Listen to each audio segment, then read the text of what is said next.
como é que você está vendo o ressurgimento? Só um parêntese do ressurgimento de um católico, do catolicismo mais tradicional no Brasil. Eu acho que esse é o caminho, né? Porque quando nós olhamos a história, para mim tem uma sequência muito clara, assim, de uma sequência de acontecimentos muito clara, que é a seguinte. O primeiro segredo de Fátima fala das guerras mundiais, que é o começo da desestabilização da nossa cultura no século XX. Ou o começo, talvez o fim, né? Depende da perspectiva. O segundo segredo fala da continuação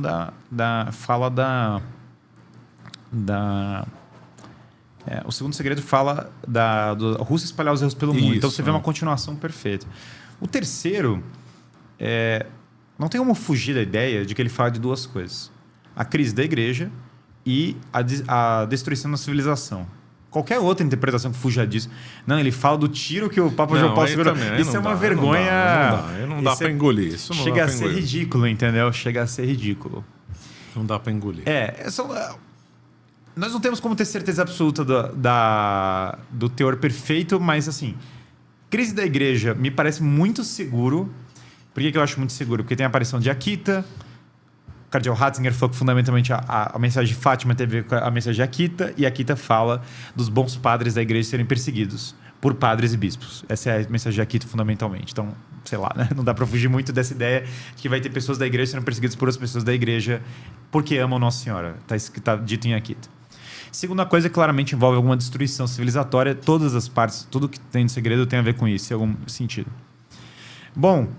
Faz todo sentido. É o que a gente vê. A gente vê perseguição de católicos por católicos e nós vemos... E católicos por serem católicos. E nós vemos uma desestabilização da civilização. Esses são os dois itens. Portanto, eu sou obrigado a crer que o terceiro segredo fala do que está acontecendo e que ele é absolutamente tão profético quanto o primeiro e o segundo. Ele continua exatamente... Sou obrigado a isso. E o terceiro segredo fala também... relativo ao terceiro segredo, né? Que o dogma da fé será preservado em Portugal. O que eu sou obrigado a concluir que compõe o Brasil. Por quê? Claro. Na medida em que a independência do Brasil tem um ato maçônico envolvido e tem uma presença maçônica, e não existe... Brasil é Portugal e Portugal é Roma, como eu gosto de falar, na medida em que nós fazemos parte de uma cristandade universal, e estando em Portugal, isso para mim só se reforça de uma maneira mais insana. Hoje, o que nós vemos? As conversões ao catolicismo em Portugal estão vindo do Brasil.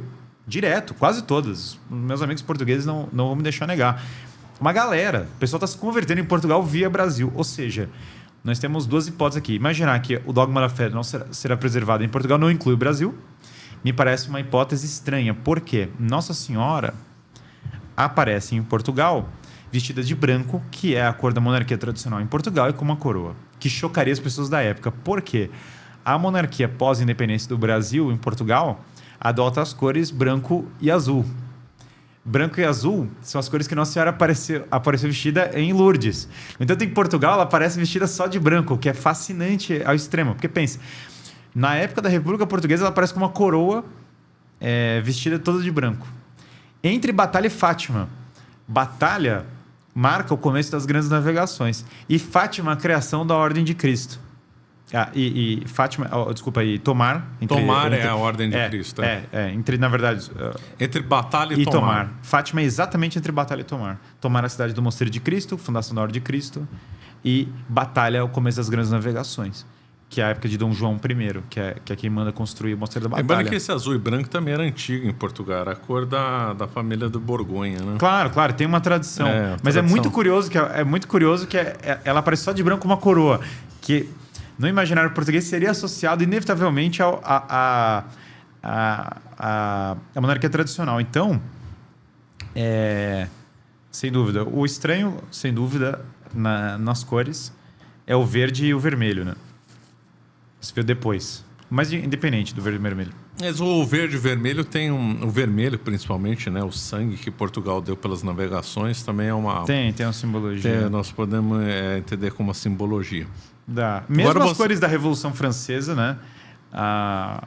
Vem da bandeira de Paris, que remontava aos santos antigos, né? Tudo remontava porque esse pessoal sempre se procurava com traduções antigas para se validar e tal. Sem dúvida. Agora você vê esse surgimento desses católicos mais tradicionais no meio empresarial? Está proporcional na sociedade? Sim. Acredito que hoje isso vai se dar em todas as esferas da sociedade no Brasil. Isso está acontecendo. O que acontece, veja, no Brasil é que o Brasil está com igrejas lotadas no Brasil inteiro. Nós temos pessoas estudando catolicismo que eram inimagináveis. Nós temos pessoas discutindo monarquia, que eram ideias inimagináveis em outra época. E eu vejo, sim, um renascimento católico no meio empresarial brasileiro. Agora, ele está todo, como todo esse movimento católico no Brasil, em fase incipiente. Mas é fascinante, porque é muito mais do que era antes. Isso é muito chocante para mim. As igrejas que eu frequentava eram vazias, agora tem filas para fora. Todos os lugares que eu visitei no Brasil, e eu rondei muito o Brasil... E é incrível que são de jovens, né? Isso eu também tenho notado. Muito são de jovens. Quando eu era criança, as igrejas eram lotadas de velhos. Quando eu me converti, estão lotadas de jovens. Quando eu me converti, voltei a frequentar a igreja, 2011, 2012, era vazio, só tinha idoso. Só tinha idoso. Agora as mesmas igrejas estão cheias filas de jovens. É uma coisa que eu tenho. Você começa uma missa tridentina no Brasil, tem fila de pessoas. Tem. Onde eu frequento tem fila. A pessoa às vezes não tem. Fica de pé. Não cabe, as pessoas não cabem. Não então, cabe. isso está acontecendo no Brasil. E eu, por exemplo, fui na missa tridentina em Portugal. Uma galera me reconheceu. Falou, o Guilherme. Olha, porque eles estão vendo um material brasileiro. O material brasileiro um monte. Então, assim, nós fizemos... eu dei uma palestra... Eu dei uma sequência de 5 palestras em Portugal. Tinha umas 100 pessoas no Porto, umas 100 pessoas em Lisboa, um conjunto de 100 pessoas para cada palestra, que para Portugal são públicos amplos, né? Todo mundo discutindo monarquia tradicional, catolicismo e tal, e todo mundo assistindo material do Brasil.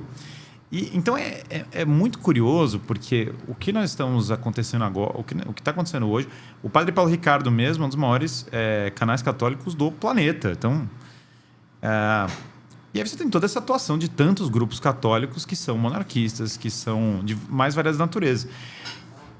Claro que tem as divergências e as rivalidades e as brigas entre eles. Seria estranho se não tivesse. Seria estranho se não tivesse, e sempre foi assim na história. Não obstante, mesmo tem gente, por exemplo, no meio mais tradicional, vai falar, mas estranho o Frei Gilson, né? Sei lá, que tá com... Mas o Frei Gilson tá botando 400 mil pessoas para rezar o terço às 3 da manhã, ou 4 da manhã, não lembro agora, que é um horário absurdo, não faz o menor sentido, assim, tem 300 mil pessoas rezando o terço, as pessoas eu não sabia dessa informação. O Frei Gilson...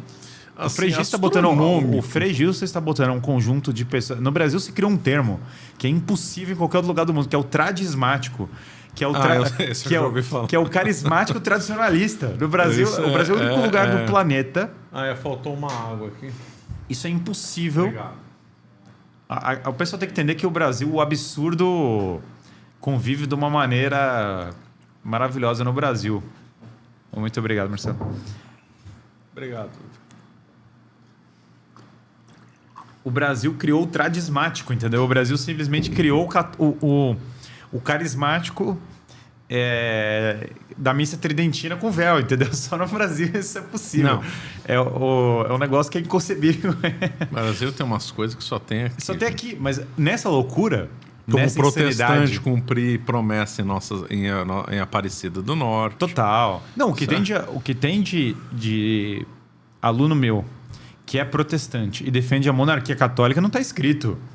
Eu falo, cara, mas isso em outros lugares é impossível. Não é impossível. Mas aqui no Brasil é totalmente possível, porque o Como Brasil... é que eles harmonizam? Lógico, você não vai citar nomes, mas como é que eles organizam a ideia na cabeça? Assim? Eu acho que o que acontece no Brasil é que as pessoas têm uma tranquilidade muito grande para combinar coisas As pessoas não se incomodam, não ligam. E é engraçado isso. Então, no Brasil tem muita gente que vai se proclamar, no meu canal é muito curioso, tem gente que parece falar, cara, eu sou capitalista, monarquista e católico tradicional. Fala, cara, então... Eu vi um absurdo desse há muito tempo atrás, tem pouco muçulmano no Brasil, mas um muçulmano defendendo a monarquia brasileira. Claro, mas... Falando assim, não, o melhor seria o melhor era o Brasil no tempo de Dom Pedro II. Eu acho que o Brasil, hoje, eu tive nessa reunião do Jordan Peterson, de 1000 líderes, a maioria do mundo anglo-saxônico. Eu olhei para aquilo e falei, cara, estamos perdidos, entendeu? É um pior que o... Assim, a lista é um pior que o outro. E é realmente um pior que o outro, assim, as discussões, assim, uma mais confusa que a outra. Você está falando dos palestrantes ou de quem assistiu ou os dois? da narrativa mainstream, que envolve palestrantes e a opinião oficiosa do negócio. No backstage aí... no backstage a coisa rolava numa outra... No backstage era muito comum dos participantes, desses 1.000, uns 300 chamava assim e falava, cara, isso daí não vai... Essa linha que a galera tá falando de proteger o liberalismo e blá blá blá não vai rolar. Então, no backstage era mais... fora do mainstream era mais divertida. A discussão era mais divertida, sem dúvida alguma. E aí tem de tudo. De ideias católicas, outras não, mas era mais empolgante, sem dúvida, a discussão. De qualquer maneira, a linha mainstream anglo-saxônica assim, a única discussão que tinha era como nós podemos proteger a democracia liberal. Não tinha muito fora isso, como protegeremos o liberalismo em geral. É muito exótico, muito fraco para o tamanho dos problemas que estão acontecendo no mundo. E aí, olhando para isso, eu olhei o Brasil, e eu tive com várias pessoas no Brasil, com líderes e outros, e eu converso com as pessoas e eu vejo, olha, o Brasil, o nível da discussão está mais avançado, olha a discussão que a gente está tendo aqui. Tudo bem, é um trabalho restrito a uma parte do público, mas só de estar tendo essa discussão aqui, só de estar discutindo isso, e isso está sendo discutido em vários lugares, está circulando várias discussões como essa no Brasil, já é insanidade para o padrão global. Isso não está acontecendo em uma série de outros países. Os Estados Unidos tem um movimento católico tradicional, entre aspas, no sentido de que há um tempo tem essa linha. Mas, não obstante, para a maior parte dos lugares e outros, o que está acontecendo no Brasil é fascinante. Nós estamos falando de números altos. São números muito altos. Tem um aluno meu que tem mais seguidores que o Jordan Peterson. No meu curso de empresários. Ele literalmente tem mais seguidores que o Jordan Peterson, assim, na internet. Tem muita gente. Então... É loucura. Mas isso é Brasil, entendeu? É um continente à parte. O Brasil é maior que a Rússia, que em termos de economia, pujança econômica e população. Em população. Também, né? Sendo que a Rússia todo mundo discutindo globalmente, o Brasil vai passando despercebido. É igual um cara estava falando, não, os países nórdicos, porque eles são protestantes, eles são ricos. Aí eu parei e pensei, calma. Só um detalhe, né? Porque a gente não está equacionando. O PIB da Argentina é maior que o dos países nórdicos, entendeu? Ninguém parou para pensar. Os países nórdicos são muito pequenos. A Finlândia tem 5 milhões de habitantes. Dinamarca também 5 milhões. É uma cidade brasileira. A Suécia não chega a 10 milhões. É literalmente uma cidade brasileira. Somar tudo não dá São Paulo em população. Exatamente. Então, as pessoas estão perdendo o senso de proporção. É claro, se você segregar também os 5 milhões mais ricos do Brasil, eles se brincarem estão numa qualidade de vida melhor do que os 5 milhões da Finlândia. Então, na verdade, o problema... As pessoas não estão enxergando a dimensão do Brasil por vezes. Então, o que eu entendo? E eu acho que, do ponto de vista político, as pessoas estão muito preocupadas, mas o Brasil teve grandes despertares políticos e as pessoas enxergam os problemas políticos do Brasil e os problemas da oligarquia. Só um parênteses. Davi, você seleciona lá, a gente vai pôr daqui a pouco aquele trecho do vídeo. Para pegar Não, mas desculpa, pode falar. As pessoas enxergam os problemas políticos do Brasil em um nível de profundidade maior do que em outros lugares. Isso não quer dizer que tudo no Brasil está resolvido, maravilhoso. Gente, não é disso que eu estou falando. O que eu estou falando é um movimento minoritário, mas ao mesmo tempo muito empolgante. Em outras palavras, tem um pequeno movimento, que eu não sei dizer quanto que ele é da população brasileira, mas ele é ascendente, ele é forte e ele é culturalmente pujante. E ele envolve o catolicismo tradicional. Não tem outro jeito de descrever isso. Porque no Brasil... A tendência católica que tá surgindo na esteira nova é uma tendência fiel, de fato, à igreja e aderindo à tradição política católica clássica. A gente está discutindo aqui monarquia, nós estamos discutindo filosofia de São Tomás, ou pelo menos fazendo referência aqui a ela. É isso, entendeu? Essa é a linha que tá sendo debatida. Muito difícil chegar no mundo anglo-saxônico e falar, não, monarquia tradicional, católica, filosofia tomista. Muitos deles, você até fala isso, eles demoram um tempo até entender o que você está... Tem um bloqueio lá com isso, Tem um bloqueio. E aqui nós estamos mais avançados. Acho que as pessoas confundem a situação eleitoral do Brasil com o cenário de renascimento cultural que está acontecendo. Você acaba de assistir um corte do Caravelas Podcast. Na tela está aparecendo o episódio completo e outro corte. Muito obrigado pela atenção.